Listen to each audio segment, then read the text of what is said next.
Right. So Danny is coming to you as like this old man of letters. We're all gathered around his side as he delivers wisdom to us. Mark is referring to, not that anyone here would have known if he did not call it out. I know. I don't know. It's part of my experience. I'm laying down in bed right now because I don't know why, but last night I slept on my back weird and it really hurts. You know, you want to know my life story right now? Here, we'll just jump right into it. Is that sure. For the last few months, I've been talking about how I'm going to get $6,000 back from the government when my student loans are forgiven. But what I found out is that you actually have to you could also just wait for your student loans to be forgiven. That's when you get the money back, or you can request it early to ensure you get back all the money and then ask for your student loans forgiven. My $6,000 came in on election day, and thus on election day I put in my request for my student loans to be forgiven. However, it takes about 4 to 5 weeks to get those confirmed, and on the Thursday, a court injunction was put in place so that way the Biden administration can no longer forgive these until the Supreme Court looks at the case, which won't be until June. Which means now I have $6,000 in my account that I just kind of need to have lay around, because the point is like, you know, if, let's say, the Supreme Court, being the Supreme Court, fucks me over and like makes it so I lose $6,000 again, I want to put that back into my college payoff, you know? Like... Oh, you feel like you don't even have it right now? I mean, I'll use some of it, because I need to buy a new laptop. I haven't done that. I'm going to wait for Black Friday for that. We're recording this still before Thanksgiving, even though this episode is after Thanksgiving. I'm still going to pick up a laptop, like a new coat, probably invest in a new phone, but pay that off monthly. But for the most part, my attitude was, well, I'll keep 1,000 and then keep 5,000 to save that I'll put back into the loan if this doesn't happen. And if it does happen in June, because I know people are like, well, it could happen before then. I'm like, it's the Supreme Court. They'll wait till June. Like that's what they do. They wait obnoxiously long to do this stuff. That sucks. Yeah. I mean, I'm sure it sucks for you too, because I'm sure you have some loans to be forgiven still. So. No, I don't actually. You paid them off? No. I just never had any. I had a really weird thing where my dad was an employee at a university that had a deal for its employees where if their kids went to school, you could put some of the tuition money for this very expensive university towards whatever university you wanted to go to. And because he worked at a very expensive place, and where we went was like a not super cheap, but like it was like moderate. State school. Moderate. Yeah. So it just wasn't, the whole thing like was enveloped by the money that he got for working at this other university. So yeah, I never had student Mark loans. never When had I say that things are a waste of money, I say that they're a waste of other people's money and finances and things, but no actual cash. Well, all this to say, because I'm sure some SIU people are listening to this and like their mind is probably being blown by this just like I am. So all this to say is that Mark is definitely the type of person that if he is like, man, these liberals getting their student loans forgiven, I never got my student loans forgiven, you can definitely not listen to him if he becomes a far-right activist. You say that like they're shocked because I am a far-right activist when I don't think I am. I don't think so either. I was just saying everything I've had has been like a handout or luck. The one time I made a decision on my own and tried to make something of myself and went to that school, it was like the one time I was wrong and like screwed myself over. Except for all of the wonderful connections that I made. But... Yeah, you know, I had this weird thought. I don't know how this came to my mind last night, but I was like, you know, I know how it came to mind. I got like a notification for something on Facebook where it was like, this happened 10 years ago. And I was like, I was in high school 10 years ago. I'm like, well, here's a thing that I would like ask people is that would you give the option to, if you were given the option to go back in time 10 years, like pick up your life where you were 10 years ago, so you'd be in your body from 10 years ago, with all the knowledge and memories from now, but then lose 10 years at the end of your life for that redo, or would you just keep going on life the way you did? And I'm like, I think I'd go back 10 years. But then it's like, well, but if I was to redo my life, I probably wouldn't go to the school I went to. So it'd be like this weird thing where it's like, I'm trying to keep the connections I didn't have yet 10 years ago, but I also am still trying to make my life better. And then there's also this thought I had where it's like, man, people are going to think you're crazy when you say Trump's going to win. And people are going to like be like, when you see Black Panther in 2018, you're going to be like, oh, it's such a bummer that this will be the only Chadwick Boseman one you see. And everyone's going to be like, what are you talking about? Like, that'd be a weird thing to say. Yeah, everyone would be like, Danny, why do you look so sad leaving this movie? I'm like, you'll know in 4 years. That's a really dark joke, but it's also like 2 years. But it's a dark, that's not even like a joke though, because it would be like my reaction to the movie at that time if I knew what was going to happen. But like, I was like, this is a weird thought experiment to have. I'm like, I would probably go back 10 years and try to keep my friendships together. And if not, I could be like, well, I know where to find Julius and Mark and Caleb. So I can just hunt them down and be like, hey, here's everything I know about you. I'm a time traveler. You can think of me as like a time traveler from an alternate timeline. So you can either choose and think I'm insane, or you can take that there's magic in this world and accept me for who I am as a friend. I'd have to hope that like you guys would at least listen to that. Depending on like the bombs I would drop. I've become very anti-magic lately because New York is full of scammers. Yeah, I know. I remember. No, I think that was magical, and that was a good thing that you did. I don't know. I think that you open up that worm can where we talk about the past, and I'm like, argh. But yeah, when you come back, you have to also help me make all of my connections, not just with you and Julius. But yeah, it's a big thing. It's hard because I think that because we all went to that school, it's hard to think about your life being radically changed by going somewhere else. But I also think you are who you are at that time, and the people that you meet are the ones that are appropriate for you. In a way, but see, my like, thought experiment is a much worse person if I went somewhere else. Mark, my thought experiment isn't that I get to go somewhere else. It's that I currently go back, and at the mental age of 6, I'm saying I go back 10 years. So at the mental age of like 30, while being in the body of like an 18-year-old or 19-year-old, that's when I'm like, all right, I'm going to go to college here. Because I already know what it's like to be a film and theater student there.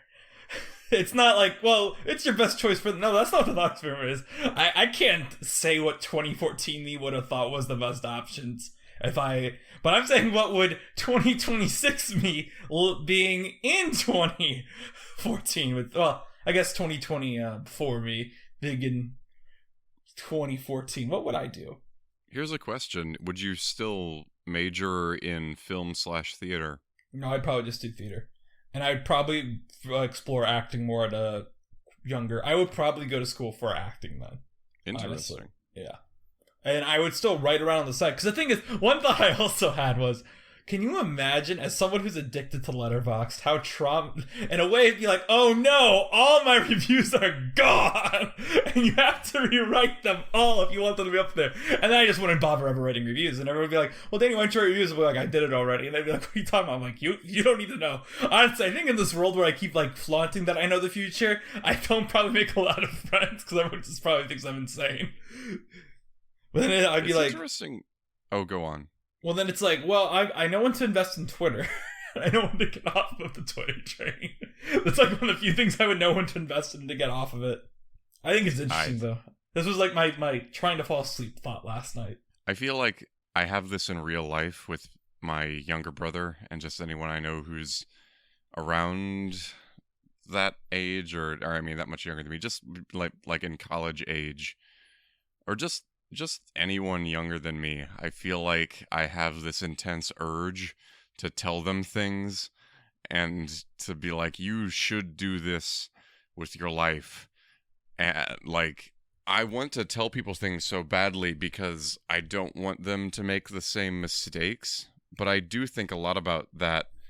I have become a better person through traumatic and non-traumatic events.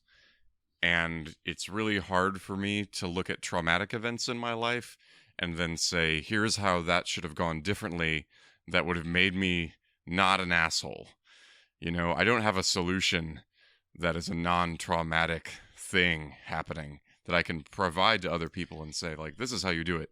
Sometimes I do feel very strongly about some things, and I try to tell them to people, but in that case, it becomes like, well, I don't particularly believe people when they tell me things, especially if they're, like, older than me, and we're both working the same job, and I'm like, man, we're in the same place right now. I mean, I can, like, accept what you're saying, but if I'm in the rehearsal room, just for an example, because I'm, like, in the rehearsal room a lot with people lately, especially, I'm like, I have a desire to tell things to younger people, and we're working in the same job in the same situation. Like, none of that advice really means anything, you know? Because the material conditions are the same for the both of us. I don't know. This is why I'm a big fan of government welfare programs, because you just need as much support and as much luck and as many opportunities, I think, to, like, mess up and then not mess up and then figure things out as much as you can, with like 0.001 exceptions, and even that isn't necessarily the case. Yeah. Did you do anything cool this weekend to change the subject? Yeah, sure. Sorry, I'm... No, it's okay. I mean, I also was like, well, I'm kind of repeating myself, and you just clarified yourself. The only thing I would be like, oh, well, here's me repeating myself. So I'm like, well, what'd you do this weekend, you know?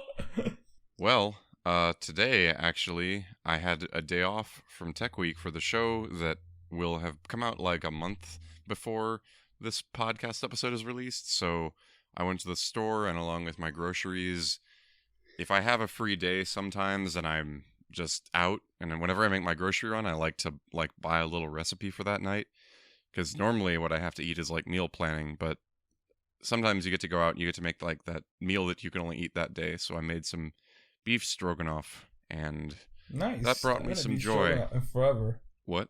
I haven't had that in forever.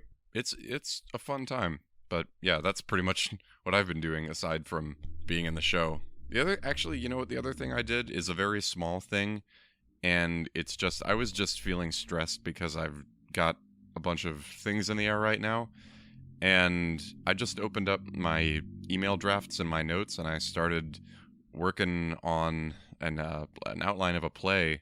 Ooh. That I've had kind of kicking around for a while. And I mean, I'm sure you know about every idea that I've ever had, because I feel like I have like 3 or 4 that just kind of exist in my mind. Is this one about me? No, it's not about you. It's just something that, like, exists in my email drafts. I'm just saying this because it's, like, so not what I'm devoting a lot of my time to right now. But it was really nice to just take like 30 minutes and make up stories in my drafts and just think about whether they're good or not. And it was just a nice little escape that wasn't like trying to read news or trying to read a book or something like that. I should write a play again. You want to know what I did this weekend? You have one. How's it going? I should write another one. I mean, I haven't touched that play in a bit. Well, I could talk about 2 things. One of which I kind of weirdly made a dark joke about earlier with the new Black Panther movie. But we could also talk... Did you know about... Oh, never mind. I haven't seen the new Black Panther movie. Have you? No, not yet. I'm trying to yes and you, but I thought you did. No. Kind of. Yeah, well, I saw the first 10 minutes, but I was like, should I talk about it now, or should I wait till whenever we actually talk about the whole thing? Or should I talk about it now? This is what I think you should talk about it now, because it's not going to be the same as when you... That's true, because when I have like the full context, I will. So I went Thursday night to see Black Panther Wakanda Forever. The opening Thursday night. And, you know, I walked out after 10 minutes of the movie. And, first off, I think that since this episode will drop a month after Black Panther Wakanda Forever, as long as Mark is okay with it, I am fair game to spoil the first 10 minutes of this movie. Are you okay with that, Mark? Like right now? Yeah, right now, because this episode will come out a month after the movie came out. Oh my gosh, I'm in for a treat. Yeah, go for it. Well, this is only the first 10 minutes. But also, okay. I walked out for 2 reasons. One was the projector was terrible.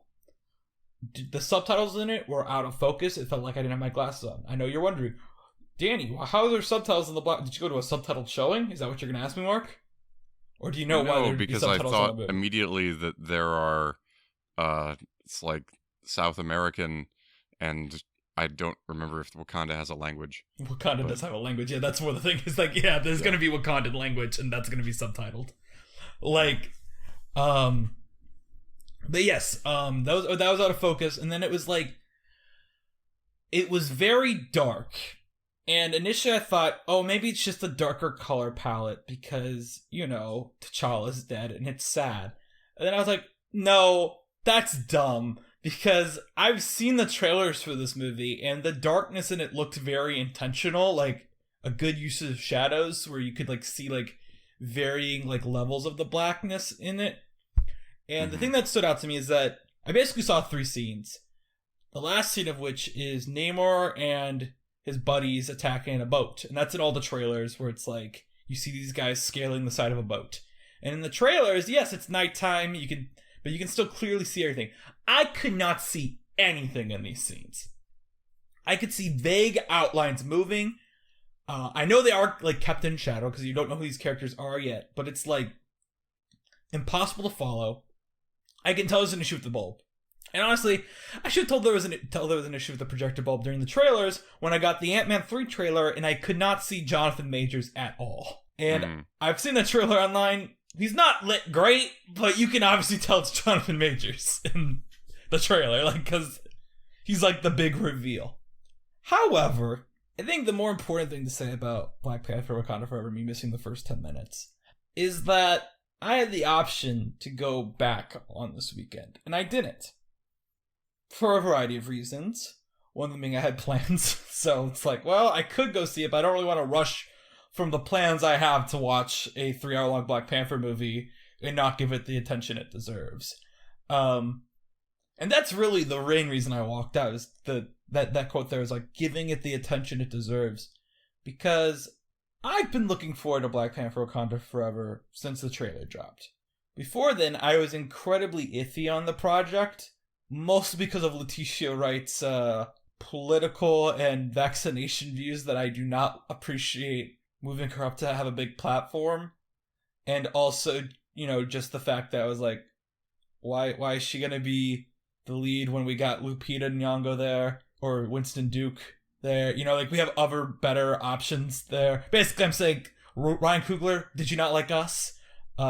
But anyway, those are the only 2 actors I'm going to mention. But then the first trailer dropped, and I was like, okay, no, this looks pretty good. And I need to trust in Ryan Coogler, because he has not let me down yet. And, and all this hype building up to it, I of course acknowledge, T'Challa's not going to be a movie. I make fun of those people who are like, you got to recast T'Challa. And I still make fun of those people who say that, because it's really dumb to say, hey, you actors who are really close friends with this person, you better recast, because how dare you ruin my superhero movies by grieving over an actual friend of yours? Because that's how I view that entire movement. However, I think it is very different to walk into a superhero movie knowing the main actor died, and this movie is about that. And then actually, like, having a movie that opens with the main character of this movie, Shuri, running around and getting updates on her brother's condition, I guess his heart deteriorates, trying to fix a cure for him, and then her mom walking in saying he's already gone. And I was just like, this is too much for me. Man, I didn't know it was like that. Okay. Yeah, no, that's how it opens. And I don't have an issue with that opening, honestly. Because I was talking to another friend of mine, and they're like, that sounds a very cheap move. And I'm like, I don't really think so. I think it is a very real, like, first off, now that I've thought about it for 5 seconds, it's actually smarter than what my brain thought they were going to do, which is like open on a funeral and then never talk about it again. The funeral's the second scene. But like, to me, it's like, well, I know Shuri, there's going to be one. I know Shuri's supposed to be the main character, right? So it's like, okay, I get that we're going to start with her. I also know, from the first movie and from like Infinity War, not that I care about Infinity War at all when I watch a Black Panther movie, but I remember that in Infinity War, like, the whole thing was like, oh, she can fix Vision when no one else can. Like, she is the super scientist. She's the smartest person in the world currently in Marvel. So of course she's going to try to save her brother, and we need to see her fail at that, right? But also it's like, it's very weird to watch a superhero movie, because like, T'Challa has died twice in the MCU before this movie. He died in the first Black Panther, and he died in, obviously, in Infinity War. And it's very, like, weird to just see, like... It's not even weird. It's surreal to see, like, these characters that are just comic book... Like, I think Black Panther, the first Black Panther movie, kind of transcends the MCU. And I think T'Challa and Wakanda as characters transcend the MCU to become something much bigger culturally than anything else Marvel's put out.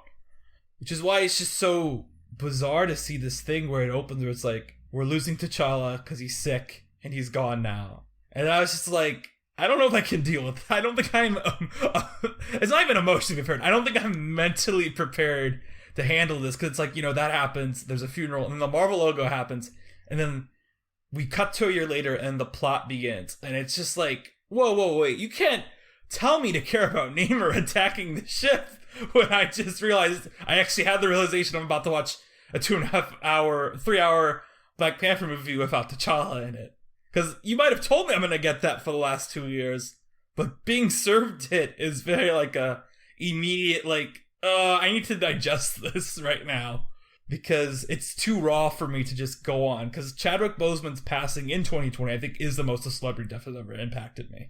If just because he was so young and obviously so talented, and also he just, unlike, I don't want to say, I think of the Marvel, like, actors, he was obviously, like, the best human being of them. Like, he's the one you always saw, like, talking to kids at hospitals. He was the one who would, like, his memes were always just jokes about being, like, tired of, like, people asking him to do the Wakanda Forever thing. Like, he just seemed like a very genuine guy.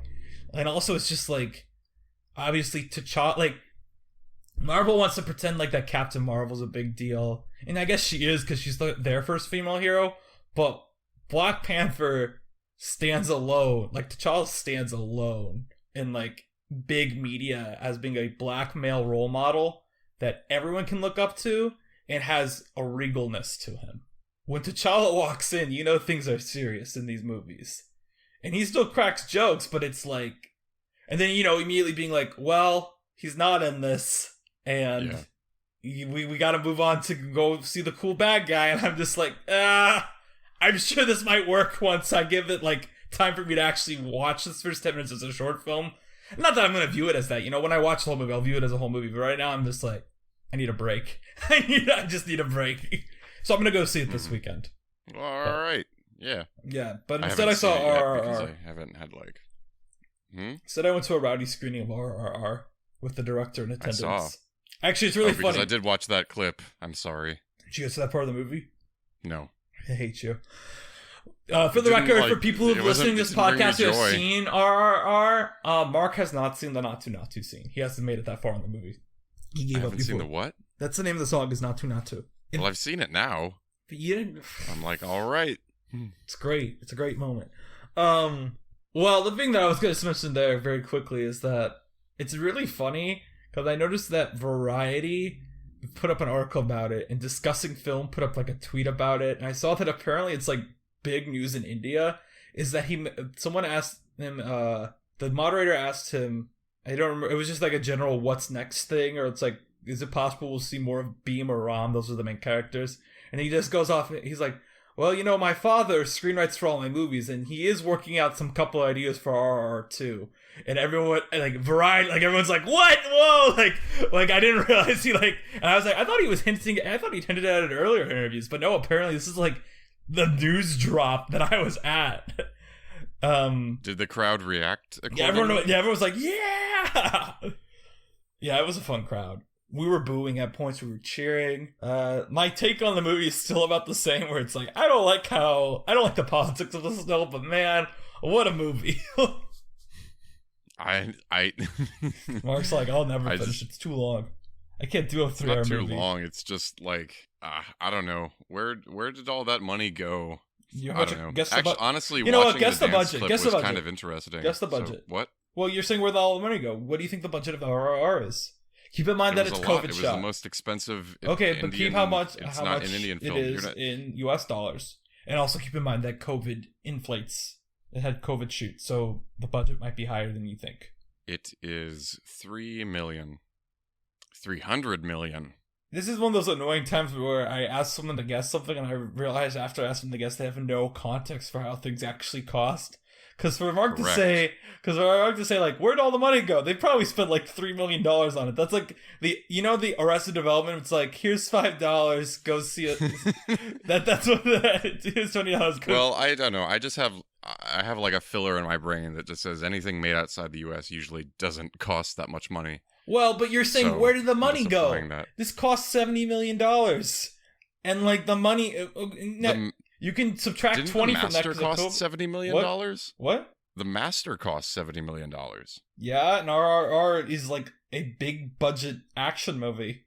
I think it's also really... I love the Master. Okay, I have a follow-up to something from a few weeks ago when we talked about RRR last. Let me say that you were like, oh, the CGI looks bad. I'm like, yeah, well, they don't shoot...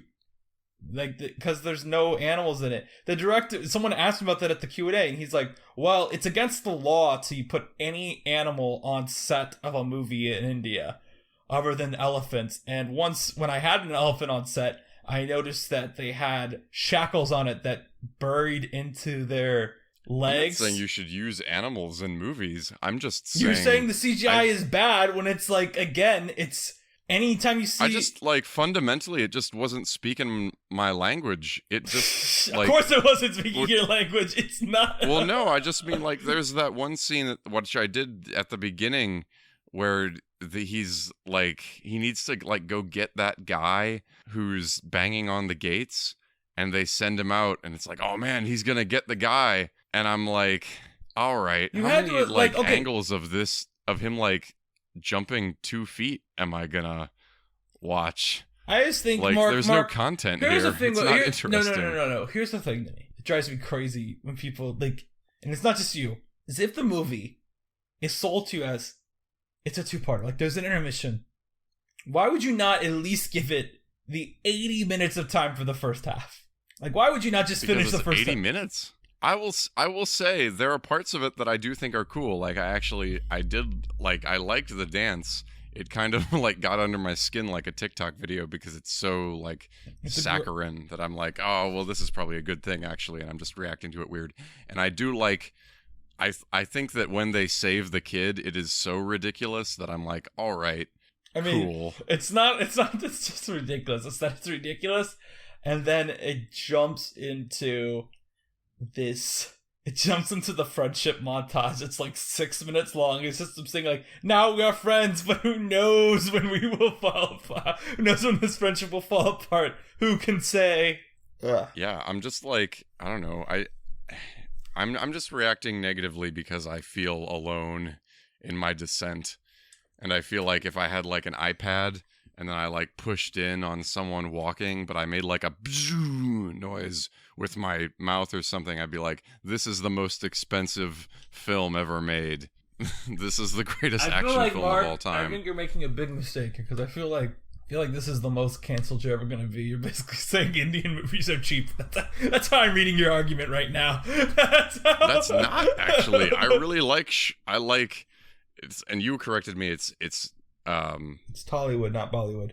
Yes, and I have very fond memories of Sholay, and I actually have not seen a lot of like Indian independent cinema, which is like a weird blind spot for me. I just don't like RRR.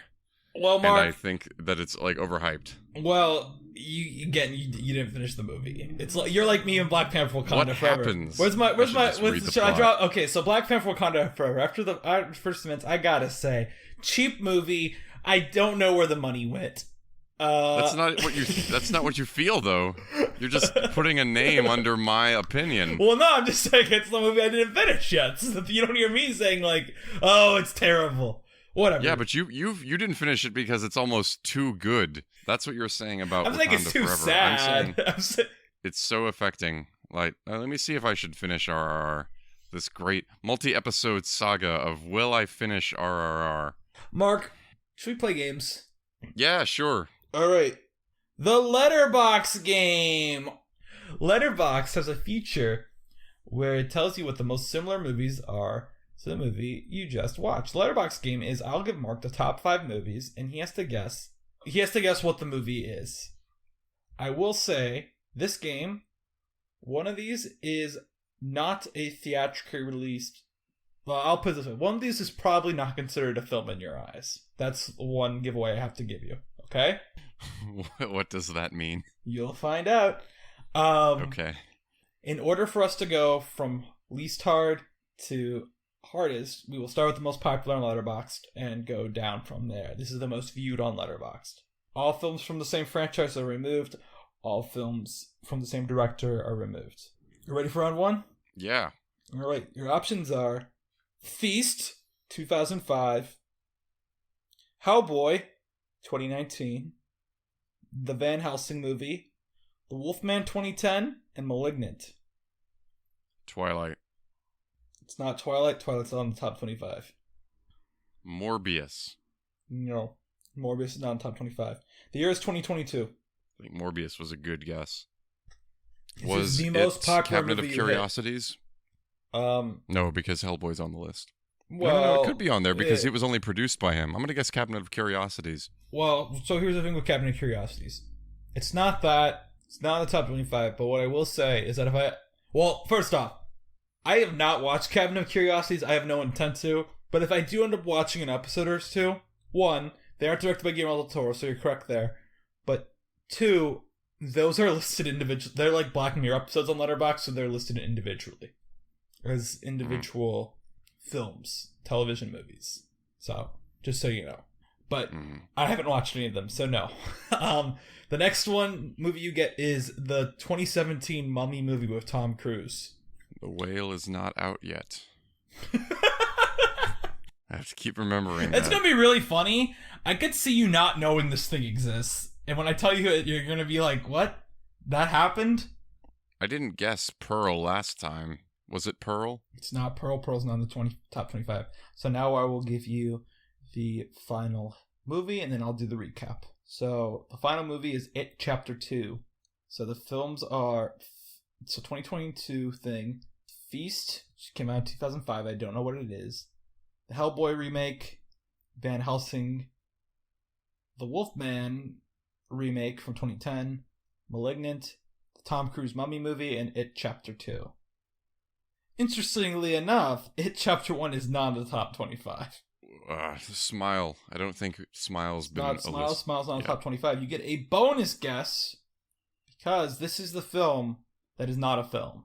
So, what kind of thing is it? Well, why don't you give me options of the kind of thing, and then I'll tell you if it's that or not. Is it a short film? I would say it's not a short film. Did you watch Markiplier in Space? Is that your actual guess? Do you know what that is? No. Is that your actual guess? Yeah, sure. It was a it was like an interactive web series. So, Mark, how up to date are you on the Marvel shit? What do you mean? I watched the Marvel Halloween. Wakanda Forever is out. I watched the Marvel Halloween special, Werewolf by Night. Have you heard about it at all? Oh, well, I actually have heard about that because I follow Harriet Sansom Harris on Instagram. She's great in it. I say that like I'm proud of following someone on Instagram, but I mean, like, she's pretty cool. Yeah. She's a good actor. Yeah. She does Pro Licorice Pizza. All cool. Right. Ready for round 2? Yeah. All right. The films are Young Frankenstein, Eight-Legged Freaks, the original Ghostbusters, Black Sheep 2006, and Beetlejuice. Is this Wendell and Wild? Have we named that one yet? We have not named Wendell and Wild yet. Would you like to guess Wendell and Wild? I'll guess that. It's not Wendell and Wild. You get another guess. Oh, no. Wendell and Wild is not in the top 25. Did you watch Crimson Peak? It's not Crimson Peak. Crimson Peak is not in the top 25. This film came out in 1990. This isn't right, but did you watch Old Boy? No, and Old Boy is not in the top 25. Your next film is Ghostbusters 2016. Flubber. I'll tell you what it is. It's not Flubber. Flubber's not in the top 25. So I'll give you your last movie and then a recap. Last movie is Howard the Duck. So the films were, it's a film from 1990. Young Frankenstein, Eight-Legged Freaks, Ghostbusters, Black Sheep, Beetlejuice, Ghostbusters 2016, and Howard the Duck. Is it Monkey Bone, the Henry Selick, the old one? Like maybe you did a rewatch Is of that that? is that Yeah. your guess? Yeah. Well, first off, no, Monkey Bone's not in the top 25. Two, like most people in the world, I have not seen Monkey Bone, or if I was to have recently watched Monkey Bone, which I might have, and we might have not reached it yet for the Letterboxd game, I'm unsure if we have or haven't, it would have been my first watch, definitely, because once you see Monkey Bone once, there is no reason to see it again. But you do get a bonus guess because I removed a film. So so now I tell you that a film was removed. Did you watch Hocus Pocus? No, Hocus Pocus is not 25. I'll give you one extra hint, is that I looked ahead at the movies for today, like Batteries Not Included, because I was going to ask you those later, just to see if you could get them. I was very shocked to see that one of the movies, the movie that I removed from this list, is not in the Batteries Not Included similar list. I was very surprised. Mimic? No. All right. So the movie that, well, I'll just tell you what it is that, so the Music Box had the Halloween programming, and I went to two movies. I went to Malignant, and I went to a 35mm screening of Gremlins 2, the new batch. So this is Gremlins 2. And Gremlins is the movie I was surprised is not related similarly to Batteries Not Included. But yes, this is... yeah, I think, yeah. Okay. Gremlins 2 is good. Have you seen Gremlins 2? I didn't finish Gremlins 1. Dude, you don't watch any of the movies I like. You don't finish any. I mean, I think we have very different tastes. Gremlins is good! That might just be the way. Alright, do you want the last one? Yeah. Alright. Your 5 films are Saving Private Ryan, Fury, Band of Brothers, They Shall Not Grow Old, 1917. Did you watch 1941? No, 1941 is not the top 25. Also, that was a bad guess because Saving Private Ryan is directed by Steven Spielberg. Oh, it's All Quiet on the Western Front. Which one? The new one. Incorrect. The year is 1930. What's your guess? The old one? Yes! Okay. The other two films were The Thin Red Line and Stalingrad. Now, Mark, I'm adding this new thing. I'm adding a new feature to this game with you, okay? It's called the optional bonus round. That only will be offered to you. I know, I should come up with a catchy name. Gonna do more? No. It's one last round, but it only is offered to you if you don't pick the most popular of the 10 movies. So it's just the most popular movie. You want to try it? Oh, okay. That's interesting. Yeah.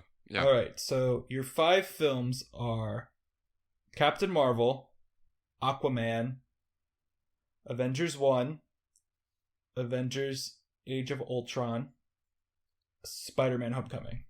Black Adam. Nope, Black Adam is in the top 25. Did you do a Black Panther rewatch? Yes, this is a Black Panther rewatch. Okay. Yeah, there you go. Because I had to There remove. you go. I was doing I was thinking, okay, so because I was like, okay, so the only characters that really crossed over in the first Black Panther are Black Panther, Okoye, and then the Sebastian Stan cameo after the credits. So I was like, okay, is Sebastian Stan in any of these movies? I don't think so. I think I'm okay. And I had to remove Civil War and Infinity War. Also, if you're curious, for All Quiet, I had to remove not the new one because it hasn't popped up yet, but the 1970s television remake. I had to remove that one. Cool. So yeah. Shall we talk about what we witnessed today? No, because what about your game of list announcement you had to make? Oh, yeah. I told Danny before we came on, the game of lists has not been bringing me joy lately, because it's not like I have to choose between a bunch of decent options for the one that makes the show the best. It's just I have to sift through a bunch of junk, and then I kind of think of something that I like. I think I went down the wrong path with picking a game about list making, because there's no reason to have lists except to advertise for films that you like, and most of the authorities making these kinds of lists are terrible anyway.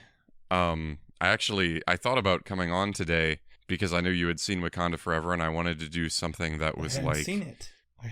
But like you saw a chunk of it, but I wanted to do something that was 10 minutes of it. But go on, sorry. Yeah, I don't know. I knew it would come up.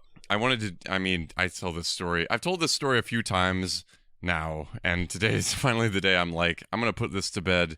And maybe I'll come up with something again in the future. Just today I was going to be like, oh, I think like Killmonger's last line in Black Panther is really cool. I want to do something about like the greatest movie quotes of all time. And I wanted to look at like AFI's greatest movie quotes. And then I was just like, you know what? It's so nice that these quotes are like spoken all the time by people. And it's like this cultural touchstone. And I don't care about any of them because it's like, who cares what the greatest American films of all time were or something. So for now, for the next few episodes or so, I'm not going to do a segment until I think of something joyous. Which means I get double time on this segment. Yes, that's why I was like, what do you mean the bonus round of the Letterboxd game? You're just like, I'm just going to put some more Letterboxd game in here. No, I have a segment for you. It's called Danny's Questions. All right. But before I do that segment, okay, great. I do want to cut back to Black Panther Wakanda Forever and why I walked out. Is that I also had this thought, and this kind of has to do with the whole encompassing sadness of it all, where it was like, I'm watching this scene, and I just imagined there was a kid at work who said they were really excited to see Wakanda Forever. I just imagine them going in, being like, yeah, I love Black Panther, he's my favorite. And then, obviously they're where the actor died, but then just getting, that at the beginning is just like, man, this is gonna, break kids' hearts. I don't really want to watch this right now. That's, a more broad version of my sadness. But back to Danny question time! Alright, Mark, you don't have a game to list, but you know what I have? I have a dumb game. That's right, it's Good. Danny's dumb game, where it just has to do with whatever Danny thinks about. So, you are truly free. This week Please. is the week after our Thanksgiving break. So I'm gonna quiz Mark about the important things about Thanksgiving. If this is a movie podcast, don't you worry. We're gonna talk about movies. So I was thinking that now I'm gonna do this really obnoxious Nick Kroll impression the entire time I do this segment.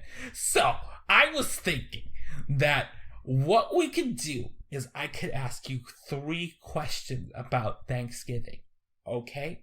So if you remember, earlier in this episode, I gave this idea of what if we could time travel back and change our path.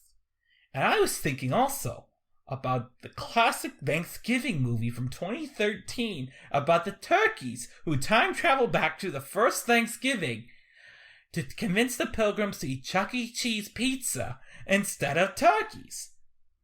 The first question you have is, what is the name of this movie? Wow. That is a very deep cut. Is it actual Chuck E. Cheese pizza? Yes. The brand? That is how the movie ends, is they time travel back and give Chuck E. Cheese pizzas to the pilgrims. They go this is way better than anything we ever ate. I highly recommend Free Birds. Dang it, I messed up the answer. That's the answer. Oh, is it Free Birds? Yeah, so now I gotta come up with another question. Oh. Dang it. Well, let's jump back to Danny's old Thank podcast. You for that Why is with Ty and Dan? What Marvel movie did Free Birds open against at the box office? Oh my gosh. Now, I Captain told Marvel. you when this movie came out. I said how many years ago it was. So let's see if you remember. By the way, for the record, me dropping the title of Free Birds was not a bit. That was an actual accident. Good. Yeah, no, I figured. Was it 2018 Black Panther? Is that your final answer? Sure. Well, it's a dumb one, because I said this movie came out 9 years ago. So, would you like us... When did you say it came out 9 years ago? I said, I was thinking about this movie that came out 9 years ago. Oh, okay. Yeah. Would you like to have a second final answer? A.k.a. a final answer? All right. 9 years ago, Thor 2? Right! You got the answer right! What? Good Oh my job. gosh. Okay. Now, this movie, Free Birds, features, along with caricatures of Bill and Hillary Clinton in the year of our Lord 2013, it also includes 3 celebrity voice actors at the center of the film. I want you to name all 3. I can give you a hint if you so wish. Well, I think Owen Wilson was in it. That is one. And then I'm going to guess Kevin Hart. That's incorrect. Would you like the hint so you can try to get the other two? Sure. All right. Your hint is 2 of the actors total are leads of Pixar films. The third actor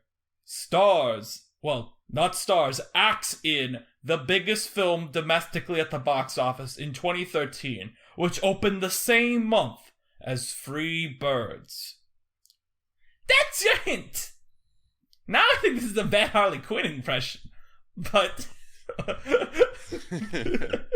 So I think, looking at that hint, that the first part already referred to Owen Wilson. So who's the other Pixar lead? Yeah. Would you like a hint Billy on that? Crystal? Would you like a hint on that one before you guess Billy Crystal? Sure. I will tell you this. This is a movie with 3 leads, 2 men, and 1 woman. I know that. The You could just pick a movie and I'd guess that. is in the biggest film of 2013. The woman is the Pixar character. What? What woman was the lead of a Pixar movie? One of them was in Turning though, so you can rule her out. Also, in all fairness, I would say someone like... I'm not saying these are the answers. You can guess them if you want, but I would say, like, The Incredibles has a female co-lead. I would say Finding Nemo has a female co-lead. I would say there are a couple other ones that have female leads. Yeah, I have no idea who is in Brave. There's a few other ones with female leads. Janine Garofalo? Who? I have to pick character. Who is that? I believe she voiced the French cook in Ratatouille. No. Would you like to know that answer and move on to the man? Yes. It's Amy Poehler. Oh. Inside Out was a Pixar movie. Thank you. So what do you think the biggest film of 2013 was? Well, I guess it's not Thor 2. Thor 2, I can tell you right now, it's not the biggest... Wait. No, yeah, it's not the biggest Marvel movie of 2013 even. And I'll also tell you that the biggest movie of 2013 is not a Marvel movie, so you don't even think about Marvel. Was it Daniel Radcliffe? Not Daniel Radcliffe. Would you like to know the movie this is from? Yes. The biggest film of 2013 at the U.S. domestic box office is The Hunger Games: Catching Fire. So do you think you know... I cannot think of that actor's name. Woody Harrelson? Oh, Woody Harrelson. Because he's in The Hunger Games: Catching Fire. I didn't say it was the lead, I just said he was in the movie. I couldn't think of the guy who plays Peeta's name. Oh, that's Josh Thompson. Alright, time for your final question of Danny's Thanksgiving trivia. So in the movie Free Birds, the Pilgrim's favorite Thanksgiving turkey becomes Chuck E. Cheese pizza. What is my favorite Thanksgiving food? The hell? Stuffing? That's wrong! I hate stuffing. I didn't know you had strong opinions about it. It's bad. Is it a weird thing, or is it like something that I would guess? The texture of it is gross. Oh, no, I don't know if you'll guess this or not. I'll tell you what. I was talking to someone in my group chat from California. They're like, that's disgusting. And then everyone from who's ever been in the Midwest or the Northeast was like, what are you talking about, you California scum? This is a normal Thanksgiving dish. Is it green bean casserole? Yeah! I like green bean casserole. Green bean casserole's great. Now I don't have to do that voice again. You don't have a hater in me. I don't have to do that voice again until next week. I gotta come up with a different game next time. Should we? Yeah. What, cut the whole segment? No. I was thinking about, like, for Tyler. Oh, I wasn't going to do that when Tyler's on. Yeah. I'm not going to make Tyler... Christmas questions. I'm not going to take Tyler through the, whoever that was. Whatever that voice was. All right, great. Thank you. I've learned... I'm glad that you shared that, actually, because I think that some people are on the fence about green bean casserole, and I really like it. I thought you were going to say, I'm really glad you shared that with me, because now I'm going to go watch Free Birds. No. But I'm just glad that you're representing green bean casserole out there. So, shall we talk about early Brad Bird? Yeah, Free Brad Birds. I was thinking the title could be double. Actually, they weren't, because I had to rent Batteries Not Included. We could title the episode Double Detour for Brad Bird, but then I also was like, we could just title it Apologize Brad Bird. But we can figure it out later. If anyone doesn't know what we're talking about, these are... Very strong chance.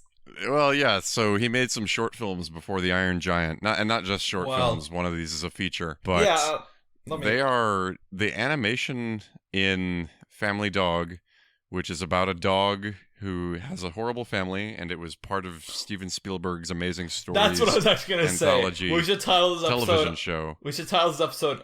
Steven Spielberg apologize. That's what I was gonna. We can think of something. Yeah. Steven Spielberg produced both of these things.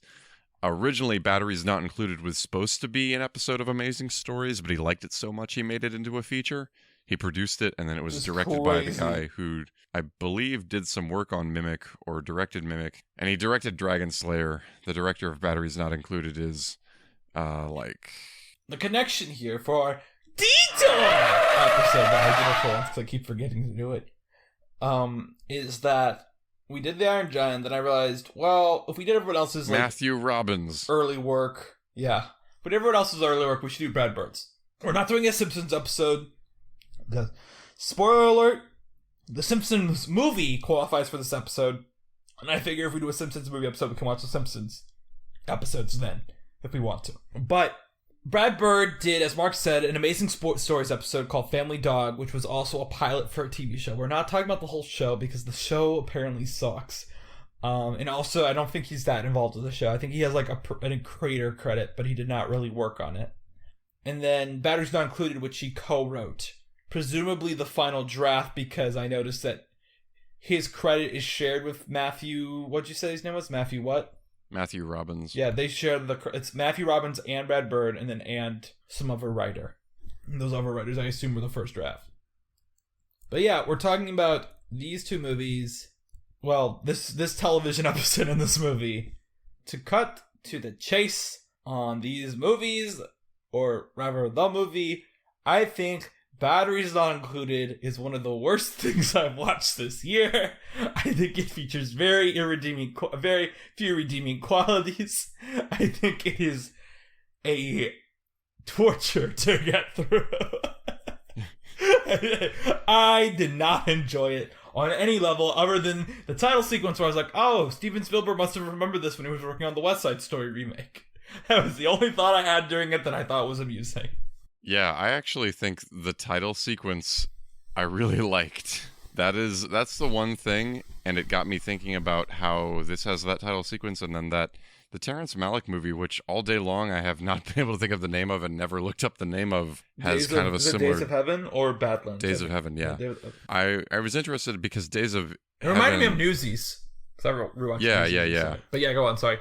It got me thinking about how black and white photography is utilized, and just how, comparing this to the Days of Heaven opening, I don't immediately know what to take from the Days of Heaven opening, but I immediately know what the Batteries Not Included black and white montage with the current actors' faces superimposed on old photography is supposed to mean. So that was kind of interesting to think about, oh, this movie doesn't really allow you to have any kind of ambiguity or anything like that. It's just, you get it immediately. And I think that's kind of how I feel about all of Batteries Not Included. But everything that didn't remind me of Days of Heaven, I do not have good feelings about. I did not mind the first 20 minutes of the movie, even though I thought it was still bad. I was just kind of bored with it. Not a big fan of the casual racism that's pretty prevalent throughout the entire film. But also beyond that, it's just poorly made. But when it was just like, here are the people who live on this block in the Heights, lights up, and Washington Heights up. It's not actually in the Heights. I know it's not in the Heights. I was just making it dumb. It's so weird. If anyone if you haven't seen this movie, if you just look at the poster and read the little description of it, you will have seen this movie. I bet you could imagine everything that happens in this film, but it would be faster than this movie. I do not think there are some stuff in this movie that I was like, what is going on? Explain. Well, there's the robot aliens that come to visit have a miscarriage. Which is very like, what? Yeah. Also, jumping before the miscarriage, these robots are pregnant. Or one robot is pregnant. Which in and of itself is like, okay, so these robots reproduce sexually. Got it. The miscarriage robot is brought to life by someone... boxer dude? Yeah, who doesn't have, like, any lines, and when he does have lines, you expect him to really mean something, but they're, like, the most forgettable things in the movie. It's because he likes commercials, and he quotes commercials. Great. This is such a good movie. No, I know. I had to think about why he spoke the way he did, and that's why. All right, well, let's break down the characters a bit. I would like to end on Family Dog because I'm much more positive on Family Dog than Batteries Not Included, even though Batteries Not Included takes place after Family Dog. I hated Family Dog. Well, we can get to it. Sorry. I would rather Okay. I would rather we wrap up Batteries. Like I would like to do these separately because I think these are so different from each other that they're really like hard to compare. I think they both have. Oh well, never mind. Well, we can compare them at the end. We can compare them at the I'm just end. like I am so You're no budding about today. both of these. What? You're no budding today. Like, well, Danny, actually we can. And I'm like, okay, whatever.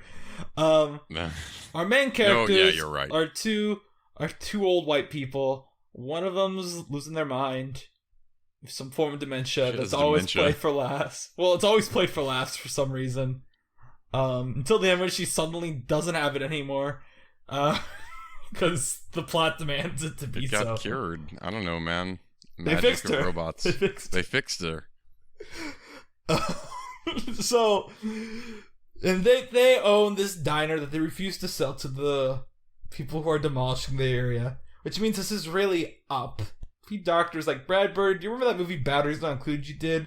Can I make it be about balloons? And Brad Bird was like, sure, man, whatever. I forgot I even did that.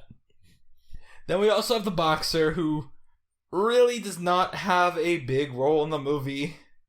We got our couple, our air quote leads for the people watching the movie, which is a single mom and this artist with a beard that honestly reminded me a lot of myself if I could grow out a mullet. Like, I was like, damn, I wish I looked like, that's like ideal Danny. He is like the Danny, he is like the Danny who goes into the mission. Have you seen the movie Passengers? With Chris Pratt. So I tweeted this a while back. Is that and then someone like there was a tweet that went like, "What bad movie do you spend a lot of time thinking about?" And Passengers. I don't think about the movie Passengers, but in the movie Passengers, there is this med pod that they use that you just go into, and it completely evaluates like your percentage in everything health wise, and then it takes you up to 100% because they have magic healthcare in this movie. But I always think about that for some reason. Like, man, if I had a pod like that would be nice to have.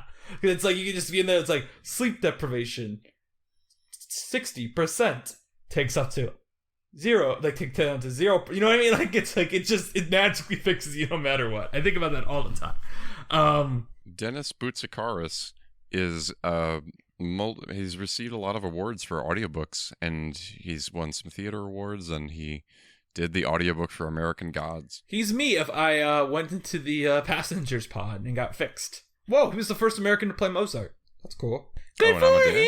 Yeah.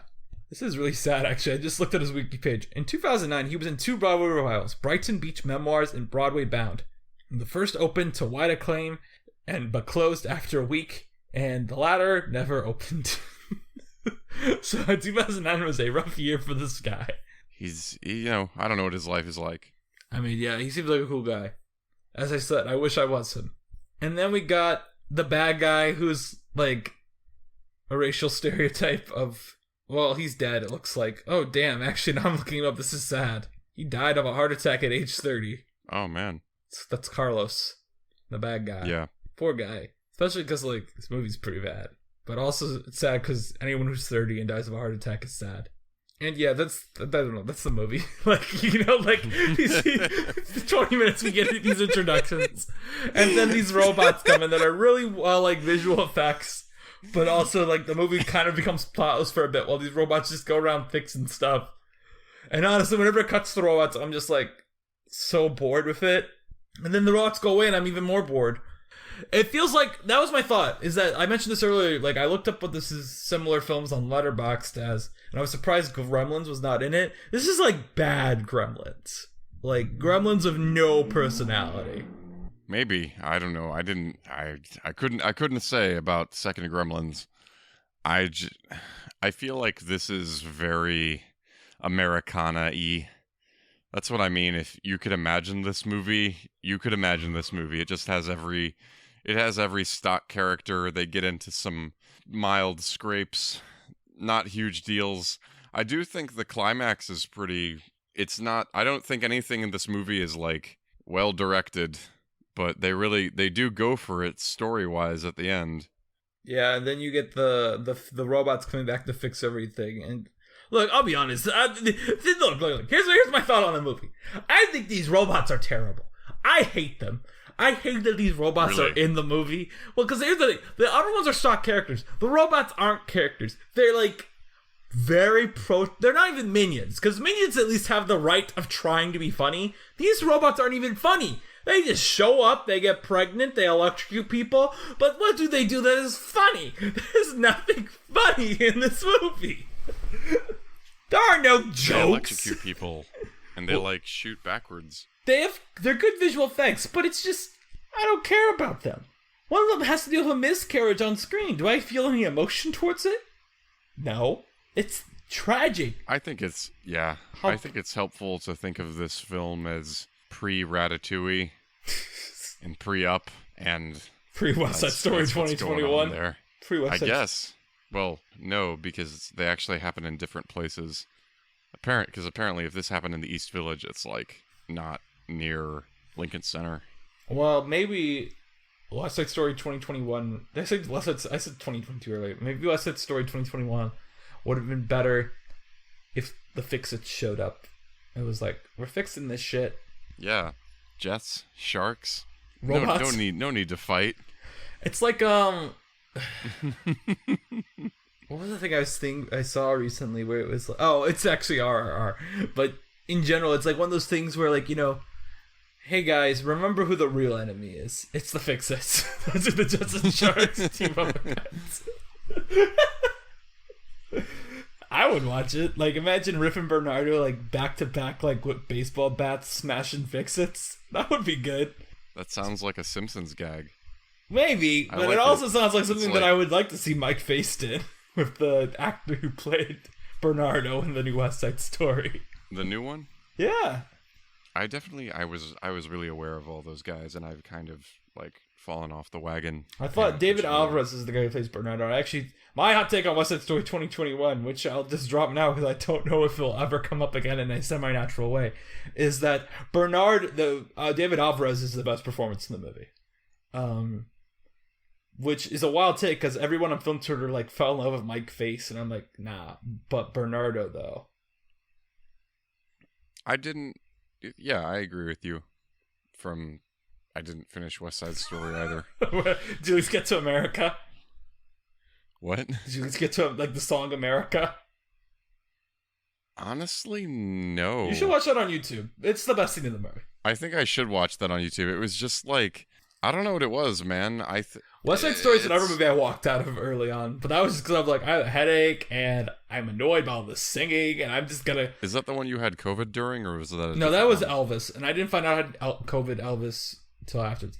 West Side Story is one I tried to see the day after I came back from Hawaii, and I was still jet lagged, so I was like, I don't need to see this in Dolby. I can just see this in normal. Yeah. And so I waited. It just does not.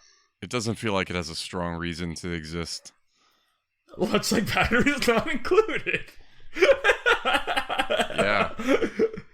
I mean, it made money, and batteries it's not included? probably the reason we have Ratatouille, which I really like.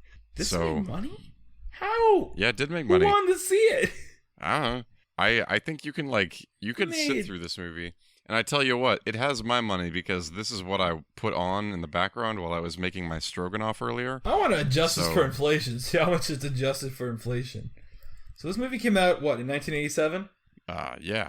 So according to the website that we use for Box Office Mojo, it made $32,945,797. So that in today's terms is... Oh, it made money because it had a low budget. It's made about $86 million, which is not great for this type of movie. But let's be real. Nowadays, this movie gets dropped on Netflix. Everyone forgets about it the day before it comes out. No one, it pops up. They're like, "What's that?" Oh, it's probably some movie from a decade ago. I don't care about. This is one of those things where my hypothesis is basically they wouldn't make Blazing Saddles today, even though it has nothing to do with that. But Blazing Saddles is good. You've never heard that sentence before? I'm not gonna. Yeah, I've heard it. I just don't know what how the connection is made. I don't know. It doesn't matter. I mean, I don't think they would make Batteries Not Included today because it sucks.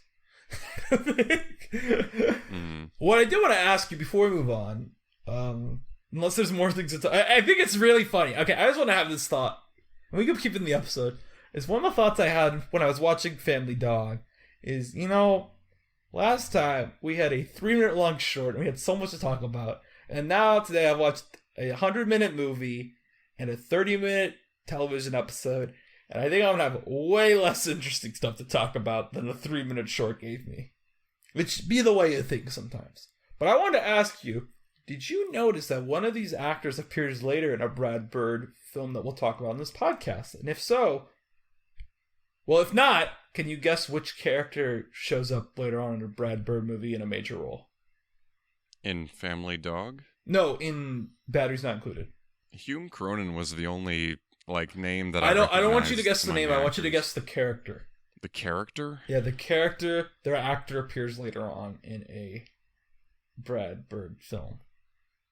A voice role. I cannot. I have no idea. So, the single mom, and let me tell you, if you knew this and you listened for her voice, you would immediately be like, oh yeah, I can definitely see that. The single mom character is played by Elizabeth Pena. I probably butchered her name. I apologize. I think it's Pena. Elizabeth Pena. She plays Mirage in The Incredibles. Ah, okay. And if you knew that, I guarantee you, because I clocked it immediately. Because I was like, oh, that name, I recognize it. And I Googled it. I'm like, oh, okay, it's this woman. Because she passed away in 2014. Which is really young. Really? A lot of people in this movie die young. But she died of cancer. No, not cancer. I'm going to mispronounce. Oh, I'm going to not be able to pronounce it right. Cirrhosis of the liver in 2014 at age 55. Yeah. Yeah. Damn. Yeah. She was also in Maya and Miguel. It's Maya and Miguel. Brother and sister and best friends. Did you ever watch Maya and Miguel? No. Why not? What is that? It's a PBS show. Hey. Oh, I think that was kind of on the... Oh, actually, I did. Yeah. Okay. So, wait. Yeah, it was definitely on, the back end of my kids' show watching. Before I talk about Maya and Miguel briefly, I gotta say, you know the show Dragon... Mark, you're giving me a glare, but let me tell you, these tangents are probably gonna be way more interesting than we have to say about Family Dog. So, I remember... I don't remember what specifically the joke is, but it's in a Fairly Odd Parents episode where they bring up that they brought in this annoying character in season 3 to try to save the ratings. I don't know what the full context is, but I remember always quoting that joke. I think it's when they go to the Dora show in the Channel Chasers episode of Fairly Odd Parents, but I might be wrong. And I would always quote that joke around because, you're a child who quotes jokes from cartoons even though you don't know what the full context is. And the reason I bring this all up is, do you remember the show Dragon Tales? Yes. So, in the show Dragon Tales, PBS, I guess, must have, kept their shows running, dragged their seasons out and dropping new episodes. I remember, I should look it up, but I remember Dragon Tales had been on for years until they introduced Enrique. Because the main characters of Dragon Tales were, and I'm going to have to look this up, so, there were the dragon characters, which was Orin and Cassie, and then there's Zack and Weezy, which was the best character because they're conjoined twins. Emmy and Max are the main characters. But yeah, okay. So, according to Wikipedia, all right. So, season 1 aired from September 1999 to April 2000. Season 2 aired from June 2001 to October 2002. Mm-hmm. Enrique, season 3 doesn't come out till 2005. And I always assumed...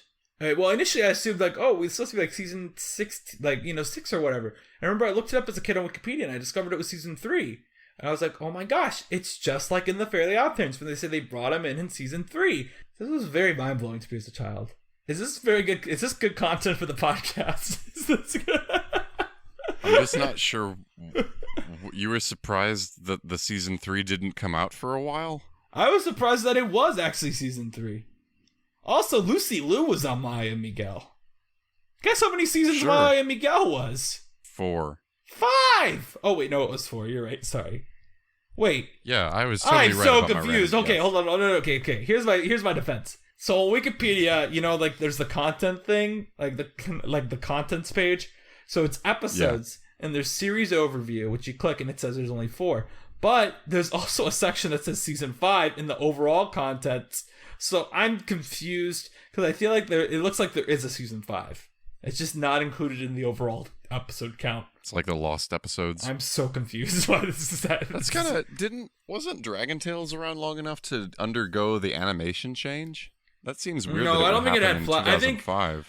I think it's like the first 2 seasons are animated like the first season of SpongeBob is, where it's like clearly done with cells, and then the 3rd season uses like what most of SpongeBob does, which is like it's still hand drawn, but they use tablets, but not like Flash. All right, so we're talking about Family. Oh my gosh, Lucy Liu plays like a child in Maya and Miguel. That's crazy. I didn't realize. Yeah, that.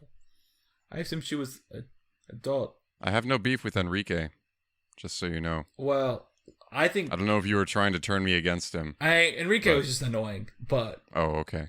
I think Maya and Miguel was a good show. I don't know why I'm so hung up on this PBS detour when I literally know for a fact that we will talk about PBS extensively again on this podcast when we already have time to the PBS episode. But I'm like, let's talk about Maya and Miguel. So Maya and Miguel, centering on the lives of preteen Hispanic twins Maya and Miguel Santos and their friends, the program is aimed at multiculturalism and education in general. It's geared at age 4 to 8. Part of each episode of the English version is in Spanish, but only individual words or phrases are explained in English. Maya, who is our main character, is a sweet, energetic, and gentle girl of Mexican and Puerto Rican descent. She always manages to include her twin brothers and her friends in crazy adventures. Whenever Maya comes up with this is where I'm about to say the thing that like got my memory, like like the Ratatouille line. Okay, all right, get rid of this. Whenever Maya comes up with an idea, she always says SOS, and her hair bubbles slide up while her ponytails spin around. I'm like, oh, okay, that's what the show is. I also like that Wikipedia has this next detail, like, as seen in the episode The Bet, they continue to glow unless she says the line. I'm like, great, thank you. I'm glad that's important for her character bio, that you need to say that she has to say her catchphrase. And SOS means that's it. I like that the premise of the show is just like they're just in the neighborhood, and they just like it says it centers on Maya's well-intentioned meddling in her family and friends' lives, ultimately creating new quandaries to fix. Like, this show is about just hanging out. That's pretty cool. I mean, it's like Arthur, but like there really was nothing else like Arthur at the time because it's all like these wacky stuff. But then it's like, we got Maya and Miguel. The other thing I see about Maya and Miguel that gave me the memory hole is the Miguel's thing. Because let's be real, I know we want to move on, but it would not be fair to Miguel if I was only to explain who Maya was in the show titled Maya and Miguel. So, okay, Miguel is more practical and sensible than his sister and enjoys playing soccer and video games. And here's the memory hole thing. Every time Maya gets an idea and says SOS, he says he has a bad feeling about it. It's true, he does. I remember it. I always think it's funny when I look at these old TV shows and I'm like, oh yeah, I definitely remember like Maya and Miguel. And then it's like, and here are their friends. And I'm like, who? Like, what? Like, who are their friends? I remember their friends. I remember their cousin Tito. Yeah. And their macaw. All right. Named Paco. All right. Just, of course. Should we go back to Batteries Not Included, or should we just move on to the family talk? Yeah, I guess we should move on to. Oh wait, I do want to ask you. I want to do a mini letterbox game where it will just be it's just one round. Trust me. All I want you to do is say the 5 movies that you think would be the related films, and I'll tell you how many you got right. All right, Goonies, Flubber, Titan AE, Harry and the Hendersons. Am I at 4? Yeah, it's your 4. Okay. And I don't know the name of it, but is it a movie where there is a dude like yelling at the camera and his hair is electrocuted and he's like, "Wow!" And that's the image. I don't know what that movie is, so you're gonna have to give me a guess. I can actually check. Nope, that's my guess. It's not a title. I just think one of them looks like that. The only one you hit was. None of them are in the top 5. Titan AE is in the top 25. None of the other ones are in it. The 5 films are... Wow, I thought that was my worst guess. The 5 films are E.T., Cocoon, Earth to Echo, Starman, and Lost in Space, with Makes AI sense. and Hook as the other ones. I'm surprised I you took guessing out Spielberg. E.T. because I thought that was a little bit generous. All right, Family Dog. Now, Mark. You're Mark telling will me in see. the entire 25 list, there's not one where a dude is screaming into the camera with electrocuted hair? No, but you know what is on this list is Meet Dave and Jupiter Ascending. Good. Also, there's a Pixar movie on this list. Is it Wall-E? Yeah, it's Wally. Okay. Family Dog. Family Dog. Wait. Can I tell you the last funny thing that's on this list is not in the top 5 or even top 10, but District 9's on this list. Good. Yeah. On our last episode, did I ask you Pope Francis questions? No. Absolutely not. I was like, what? No. Okay, well, let me do a brief story about why I don't want to do the game of lists anymore. Okay, go ahead. Because I found one that was like from American Magazine, which I think is a Jesuit publication. There was some article that was like, here are Pope Francis has talked repeatedly about his 3 favorite films. Here are 10 more movies that we think he would like. So it's not even his movies. And District 9 was like number 2.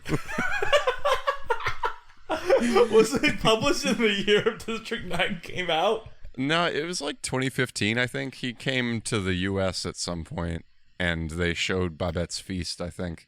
I always think about... Which is his favorite movie. I always think about how What's-His-Face was like, I apologize for Ted. No. And everyone was like, what? What do you mean you apologize for Ted? No, he apologized for Boogie Nights. And everyone was like, Boogie Nights is good. Like... Oh, Mark Wahlberg. Mark Wahlberg when he met the Pope. When he met the Also, Pope, there's some other I thought things that Mark was just something Wahlberg he should did. apologize for. Yeah. Not related to Yeah, his movies. like Boogie Nights is like a plus in the net world. It's like Boogie Nights and The Departed. Didn't apologize for like The Departed. No. He swears so much. Let's look at Mark Wahlberg apologize to Pope. That's what I should have said. I was like, what is a list of films Mark Wahlberg apologized to the Pope you know what? for? I misremembered. It's not Boogie Nights. He apologized. He's embarrassed. He's given interviews where he's like embarrassed of Boogie Nights, but he apologized for Ted. He did apologize for Ted. That's that's a good list. All right. Like, what are the movies Mark Wahlberg's apologized for and why? They won't come on as a game of list. Maybe that'll be a trivia thing. Here's a wacky thing that happened. Many of his, he hasn't apologized for many of his actual like faux pas / There's crimes. also like, yeah. All right, Family Dog. All right, woof woof. So, I thought this is okay. I thought this was good. I thought, because the way this really is this is like 3 short films that are just glued together to be a pilot of a TV show. Mm-hmm. I will say, to be negative first, all the human characters in this are despicable. Like, there's not a single human character to like in these shorts. It reminded me of, and you haven't heard this yet because the Snub Club episode isn't out yet, have you seen Cat on a Hot Tin Roof? Yeah, I think very long ago. The children in that movie make me want to never have children. That's how I felt about the children in Cat this. on a Hot Tin Roof? Yeah. He's probably in, like... I haven't seen that movie in so long, and I haven't really read the play in a long time either. I should rewatch it. Should I rewatch it? I thought it was good. I'm trying to search Family Dog on Wikipedia, and the first thing that comes up is Family of Donald Trump. Thanks. Yeah. Well, it's difficult, you know? She's an uncool person, and he's probably, like, absent and depressed, so she has to, like, raise their kids, and stuff's probably just, I don't know. Hey! Things are not well with the people in Cat on a Hot Tin Roof, I'm just saying. I will say this about the this thing, is that I'm looking at the Wikipedia page for the movie, for the show, and let me just read you this paragraph, and I think you'll be able, and it will let you go, like, we'll let you talk about your take, but I think me reading this, I think everyone could have guessed these issues from the pilot. Delayed for years and panned by critics, the show is considered one of the biggest fiascos in television animated history, both on a creative and commercial level, in spite, but in many ways because of the high-powered talent behind the project. One critic observed the main problem with the show was the Binsford family was so repulsively selfish that audience interest in their adventures was entirely nil. I think that kind of sums up my issue with the short, personally. Yeah. I think my problem with the short is more just that the writing is all over the place.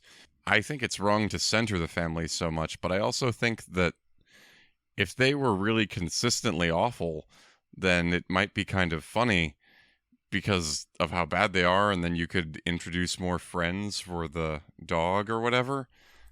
I just don't think it can be about, like, the family just has too much stuff going on in this short. They have all these different threads that don't conflict, but it's like, why is the dad, like, worried about all this other stuff, and then why, like, the mom is, like, mean to the dog, but then she's also, the mom like, is worried about so her cooking. inconsistent. Like, yeah. I thought the only character that felt... Well, I think the children are kind of consistent just because they're children, so it's okay that they're inconsistent, if that makes sense. That seems a little too galaxy brain, but I guess I see what you mean. I just felt like... Well, no, okay, so the children are terrible. They're annoying. Mm-hmm. I hate... One thought I had during this is, previous guest of the podcast, Sarah, I remember when we watched Incredibles 2, and you're like, one of her responses was like, yeah, they really let Brad Bird control the character design on this one. Because Brad Bird has a very distinct character design that does not necessarily look great all the time. I thought these kids were, like, repulsive. Like, their design, I was just like, get those away from me. I thought they were designed by Tim Burton. I don't know if they were or not. They're ugly. They're just... Yeah, he's the reason for the season. This is a Tim Burton joint. But the dog looks fine, is my point. But I'm just saying. So there's 3 segments here. The first is just the dog being abused for about a solid 8 minutes. Yes. And then finally the dog just pees on the floor.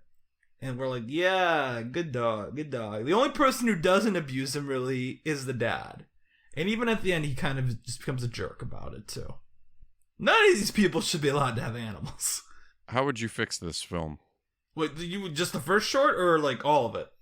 I guess all of it, because, like, well, I also think you should just make it one short. Well, I think the most interesting part of this, even though I think it'd be the worst thing you cut, is the home video thing, just because of how it's, like, shot. Yeah. Like, it's like they animated it, and then they, like, filmed it, like, a bootleg of it, and then just released it like that. I think that's interesting, aesthetically. I don't think it's ever funny. I think it's also interesting that the dog just seems like an actual dog in this part of the short, whereas the rest of it's like, oh no, it's a cartoon dog. But in that part of the short, it's like, oh yeah, he's just playing with the wrapper, stuff like that. Like, the dad getting way too upset the dog cares more about the wrapper than a cheap chew toy. Mm-hmm. But yeah, and then in the last segment, the house gets robbed multiple times. And it's all the same thing that gets robbed every time. And the dog I liked that part. I thought it was funny because, these people are terrible. It's implied that they're just replacing their items over and over again. So it's like, to me, I'm like, okay, so this is kind of like a little bit of social commentary here, right?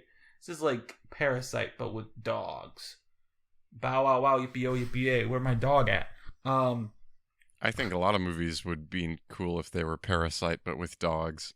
I think that's how I was just describe every movie from now on with dogs in it. It's like Parasite, but with dogs. When I watch Cruella, I was like, like Parasite, but with dogs.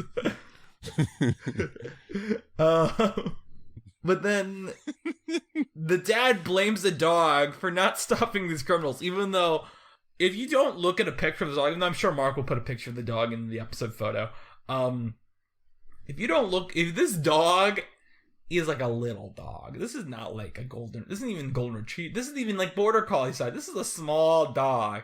And the dad goes, is it your job to get rid of these criminals that come to our house?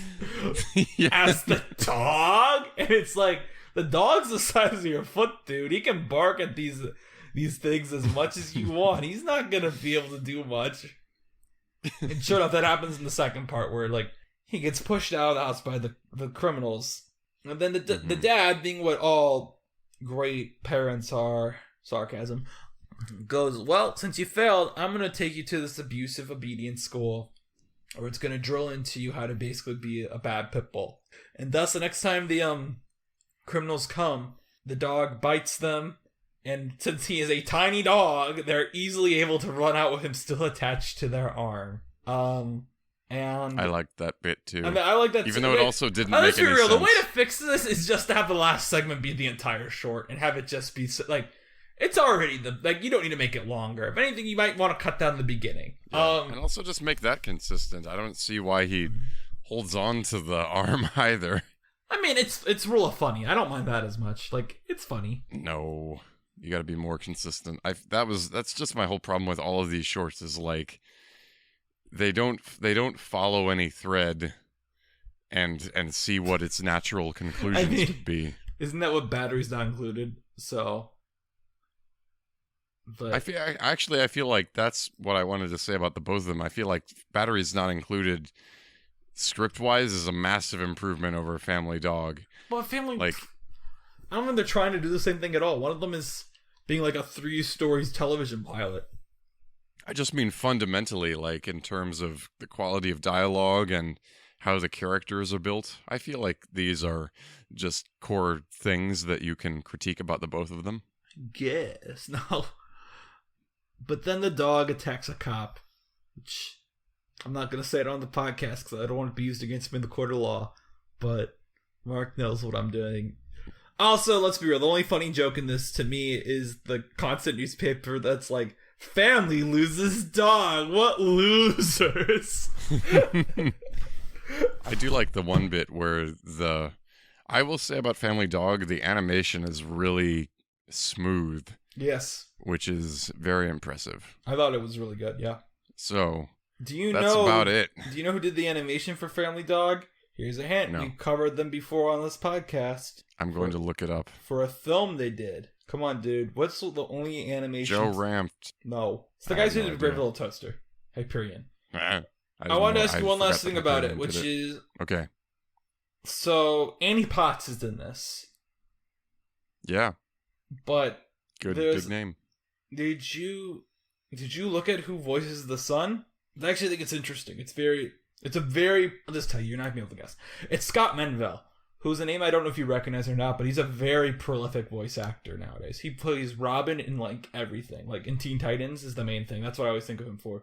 But oh, cool. He's like in everything. He's probably been in a couple of the Pixar movies watched as like scratch voices. But like his main thing is like he's Robin in the Teen Titans stuff. I'm trying to see what else he's been in besides Robin, because that really is what just sticks out. I don't know. He's Robin. I guess that's really all you need. He played Shaggy briefly at one point. Yeah, he's cool. Yeah. Yeah. No, I believe that the voice actors were. I don't know. I didn't actually love. Cool, I thought a lot of the performances weren't like. Well, my point is, at this time, he's still a child. It's interesting to now, like he's an adult that voices children in TV all the time. But like, yeah, I just thought it was cool. It's like, oh, nice, good for him that he's in this. That's kind of cool. That's Brad Bird. that's I don't know. Like yeah, these were bad. These were. I mean, I liked Family. I thought Family Dog was a massive improvement on Batteries Not Included personally. But part of that might just be that was only 20 minutes compared to like the 100 minutes that Batteries Not Included was. But like, what would you give these films? So I want to give it something. I guess I have to give it something. So I'll give it a box set that inexplicably got physical media of the Family Dog TV show, which is apparently exponentially worse than the short. Because that's what these deserve. They get the season 1 box set that's only on Laserdisc. So good luck playing it. I'm going to give it a... Or I can give it the SNES game. I think that'd be more fun. I don't know what that is. Like, I don't know how good the game is, so I'll give them the SNES game. A Family Dog or Batteries Not Included? A Family Dog. The player has to go to 3 places such as the home where the dog lives, a dog pound, in the woods to defeat obstacles like a dog catcher or a cat. I don't know. I'm going to give it a copy of District 9 because I think that's what the Pope would want. All right. Yeah, that's fair. All right. What are we doing next time? Well, we did this to prep for The Incredibles, which means next week is The short film that's in front of The Incredibles, Boundin'. Yay! We gotta do the short film that plays in front of the movie. I do enjoy Boundin'. Yeah, we'll do that one first, and then we'll do... Alright. We're all tired. Alright. All tired on the Western Front. Looking for the Ocean is produced by Mark Young and Danny Vincent. Our original artwork was done by Sarah Knopf, and each episode is edited by me. If you'd like to be notified about new episodes, you can find us on Facebook at Looking for the Ocean: A Pixar Journey, on Twitter at Pixar Journey, on Instagram at Looking for the Ocean Pod, and on our website, lookingfortheoceanpixar.podbean.com. If you want to know what I'm up to, or find me on social media, you can head over to markyoungperformer.com. And if you'd like to see all my takes on all the movies, you can find me on Letterboxd at Blankmans. If you'd like to hear me on another podcast, I also have The Snub Club, a podcast about film history. We'll see you next time. See you next time.